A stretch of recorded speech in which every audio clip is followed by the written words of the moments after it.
சீனிவாசன் இன்னொரு விஷயம் குறிப்பிடும்போது கூட எங்க தலைவர் மாதிரி யாருமே வர முடியாது. எம்ஜிஆருக்கு பிறகு வந்து ரஜினி அவர்கள் தான் வரதா இருந்தது.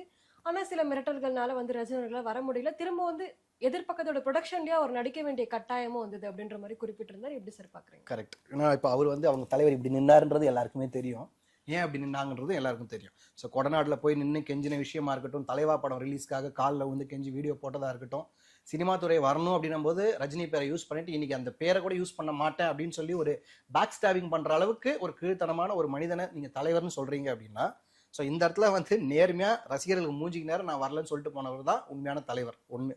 ரெண்டாவது, அவங்க வந்து ஒரு த்ரெட் இருந்தது, ஒரு பயம் இருந்தது, இதனால அவர் விலகிட்டார், எங்க தலைவர் பார்த்தா அச்சம் இல்லாமல். இது வரைக்கும் எந்த இடத்துலையும் மீடியாவை சந்திச்சு பேசல.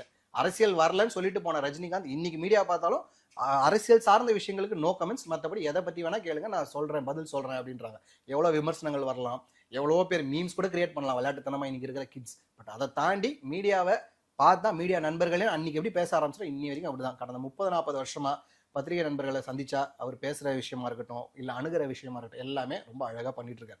ஒரு வாட்டி இன்னும் மீடியாவை பேசல. ஒரே ஒரு இன்டர்வியூ எடுத்தானாங்க, அது இன்டர்வியூ எடுத்தவன தான் இன்டர்வியூ எடுத்திருக்காங்கன்னு சொன்னாங்களே தவிர அதுவும் இன்னும் வெளில வரல. ஸோ அதனால 2 மாசத்துல இன்னும் எலெக்ஷன் இருக்கு அப்படின்னும் போது இப்போ வரைக்கும் மக்களை சந்திக்கல, பிரஸ்ஸை சந்திக்கல, இதை பண்ணல, நான் மீட்டிங் வச்சு மட்டும் நான் பார்ப்பேன் அப்படின்னா அது வந்து ஒரு ஹெல்த்தியான ஒரு காம்படிஷனோ இல்லை வந்து ஒரு சேஞ்சுக்கான ஒரு விஷயமோ கண்டிப்பா தமிழ்நாடுக்கு அது கிடையாது.